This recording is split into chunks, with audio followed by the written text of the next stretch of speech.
Cas clinique super intéressant d'un patient qui a la vingtaine, qui a une douleur thoracique en base gauche. Il vient de réviser la cardio, donc il se demande s'il fait pas un Takotsubo. Il appelle SOS médecin.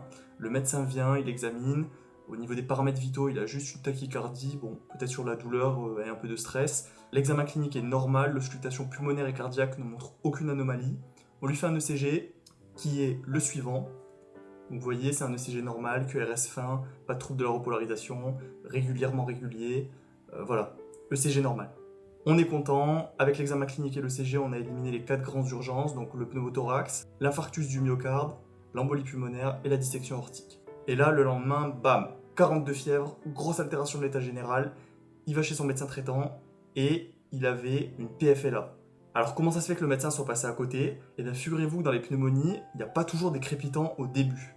L'auscultation pulmonaire, dans la pneumonie, elle n'a pas 100% de sensibilité. Donc ce patient, c'était moi-même il y a quelques années, et puis en discutant avec d'autres médecins à des congrès ou à des formations, je me suis rendu compte que j'étais pas un cas isolé, et que c'est vrai que souvent, chez le jeune adulte, la PFLA se manifestait par une douleur thoracique, initialement sans crépitant. Alors dans ces situations-là, il y a un des médecins qui a eu l'idée de faire une échographie pulmonaire sur les douleurs thoraciques, après avoir éliminé les urgences, bien sûr, avec le CG notamment, et souvent, à l'auscultation, il n'a aucun crépitant. Par contre, à l'écho, il voit bien les lignes B et il voit bien les signes de PFLA.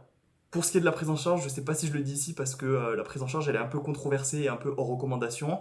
Les médecins avec qui j'ai discuté, ils utilisent le combo azithromycine solupred, donc un antibiotique qui n'est pas indiqué dans cette utilisation-là, et la cortisone.